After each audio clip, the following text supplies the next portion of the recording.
ఈరోజు mutton gravy చేస్తున్నా, simple ప్రాసెస్తో చేస్తున్నా, చూపిస్తారండి. గ్రేవీ కోసం టమాటాలు పెరుగు అట్లాంటివి వేస్తే టేస్ట్ పోతుంది.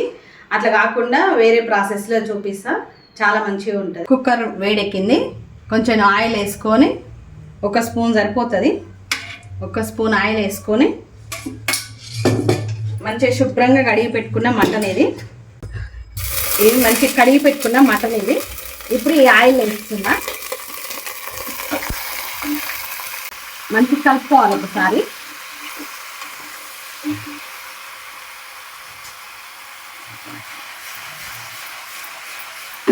ఈ నూనెలో వేసుకున్న మటన్లో కొంచెం పసుపు, కొంచెం ఉప్పు, కొంచెం అల్లం వెల్లుల్లి పేస్ట్ వేసి కలుపుకోవాలి. మంచిగా మగ్గాలి. కొంచెం నూనెలా మగ్గినాక కుక్కర్ విజిల్ పెట్టుకోవాలి. ఒక 5-6 విజిల్లు రావాలి. 5-6 విజిల్లు వస్తేనే మటన్ మంచిగా ఉడుకుతుంది.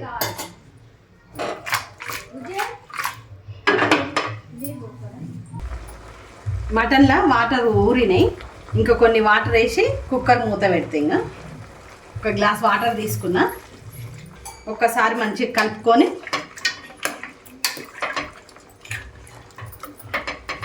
కుక్కర్ విజిల్ పెట్టుకోవాలి. ఇప్పుడు ఒక 5-6 విజిల్లు రావాలి. మంచిగా మటన్ ముక్క మంచిగా ఉడకాలి. గ్రేవీ కోసం కొన్ని గసగసాలు నానబెడుతున్నా.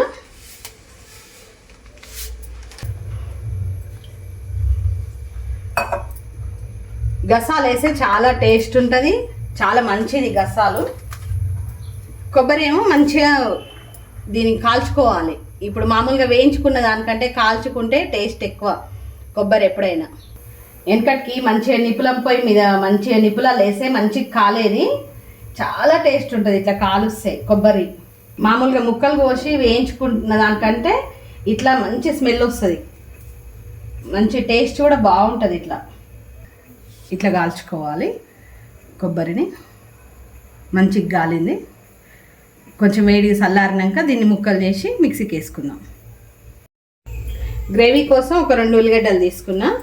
ఉల్లిగడ్డలు కూడా కట్ చేసి మిక్సీ పట్టుకోవాలి. అట్లయితే గ్రేవీ మంచిగా తిక్కుగా వస్తుంది.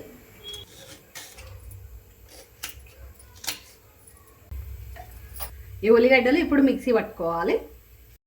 మసాలాలు, లవంగాలు, యాలక్కాయ, దాల్చిన చెక్క, షాజీరా తీసుకున్నా. మసాలాలు నూరుకోవద్దు, నూనెలో ఫస్ట్ నూనె వేయంగానే ఇవి వేస్తే ఆ మసాలా ఫ్లేవర్ అంతా నూనెకి దిగుతుంది మంచిగా. కొబ్బరి మిక్సీ పట్టుకుందాం. ఇప్పుడు ఈ మెదిగిన కొబ్బరిలో ఈ నానబెట్టుకున్న గసగసాలు కూడా వేసి రుబ్బుకోవాలి. కొంచెం నీళ్ళు వేసుకొని మంచిగా మెత్తగా కాకుండా మామూలుగా బరకగా రుబ్బుకోవాలి. కొంచెం కుక్కర్లో 5-6 విజిల్ వచ్చి ఆ కుక్కర్ ప్రెజర్ అంతా పోయేసరికి మనం ఉల్లిగడ్డ పేస్ట్ చేసుకోవాలి. కొబ్బరి గసగసాల పేస్ట్ చేసి పెట్టుకోవాలి. ఈ లవంగాలు, ఈ ఇలాచి ఇవన్నీ పక్కకు తీసి పెట్టుకుంటే ఈజీగా అయిపోతుంది మనకి కర్రీ. కొంచెం అంతా చింతపండు నానబెట్టుకోవాలి, ఎందుకంటే ఇప్పుడు ఎండాకాలం కాబట్టి కర్రీ నైట్ ఉన్నా కానీ ఖరాబ్ కాకుండా ఉంటుంది. కొంచెం ఎంత ఒక ఉసిరికాయ సైజ్ అంతా చింతపండు నానబెట్టుకున్నా నేను. అది కూడా కూర ఉడికేసరికి రసం తీసి పోసుకోవచ్చు. ఇప్పుడు కర్రీ కోసం నూనె వేసుకుందాం. కుండ వేడెక్కింది. మటన్లో ఆయిల్ కొంచెం ఎక్కువనే పడుతుంది. కేజీ మటన్ కాబట్టి అర్ధపావు నూనె పోసిన. ఫస్ట్ ఈ మసాలాలు వేసుకుంటే ఈ లవంగాలు, యాలక్కాయ ఇవన్నీ వేసుకుంటే ఆ నూనెలో ఫ్లేవర్ మంచిగా దిగుతుంది. ఈ మసాలా ఫ్లేవర్ అంతా మసాలాలు చిటపటలు అన్నాయి. ఇప్పుడు జీలకర్ర వేసుకుంటున్నా. జీలకర్ర కూడా మంచిగా వేగింది. ఇప్పుడు పేస్ట్ చేసుకున్న ఉల్లిపాయ పేస్ట్ ఇవి.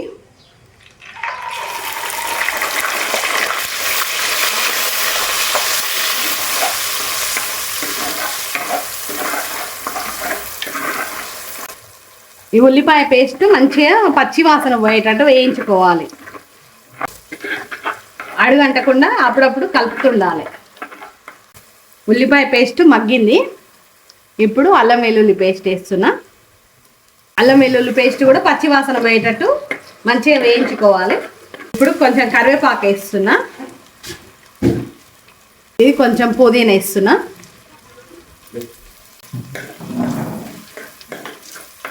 ఇప్పుడు కొంచెం పసుపు వేసుకుందాం. ఈ పసుపు కూడా పచ్చి వాసన పోయేటట్టు మంచిగా వేయించుకోవాలి. మటన్ కుక్కర్లో మంచిగా ఉడికింది. ఇప్పుడు వేయించుకున్న పోపులో ఈ మటన్ వేసేద్దాం.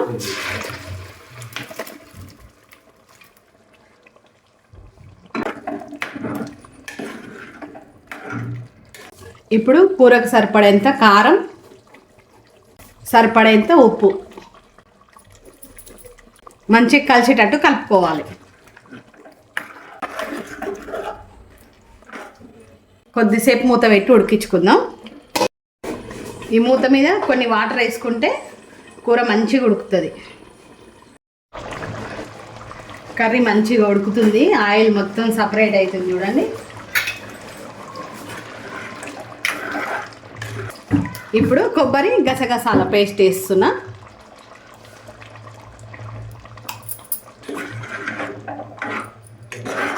ఇప్పుడు కొంచెం చింతపండు గుజ్జు. ఈ గుజ్జు వేయడం వల్ల కూర టేస్ట్ ఇంకా పెరుగుతుంది, మంచిగా ఉంటుంది. ఎండాకాలం కూర ఖరాబ్ కాకుండా ఉంటుంది. నైట్ మిగిలినా కానీ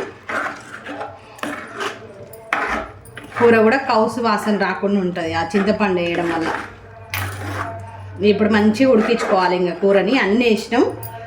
ఒక మసాలా వేసి దింపుకోవడమే. తర్వాత మంచిగా ఉడికిన తర్వాత ఎప్పుడైనా ఇట్లా నీళ్ళ మూత పెట్టుకుంటే అడుగంటకుండా ఉంటుంది కింద. చూడండి మంచిగా ఎట్లా వచ్చిందో గ్రేవీ చిక్కగా కనిపిస్తుందా. ఇంకా చిక్కగా అవుతుంది స్టవ్ బంద్ చేసిన తర్వాత, ఎందుకంటే కుండ కాబట్టి ఇంకా గుంజుకుంటుంది. కర్రీ అయిపోయింది. ఇంకా కొంచెం కొత్తిమీర వేస్తున్నా, ధనియాల పొడి, మసాలా వేస్తున్నా. ఇందులోనే లవంగాలు అవన్నీ వేసి పొడి కొట్టుకుంటా నేను ఎప్పుడు. మసాలా పొడి, ధనియాల పొడి రెండు ఒక 5 నిమిషాల నుంచి ఇంకా బంద్ చేస్తాం. స్టవ్ బంద్ చేసి 5 నిమిషాలు అవుతుంది.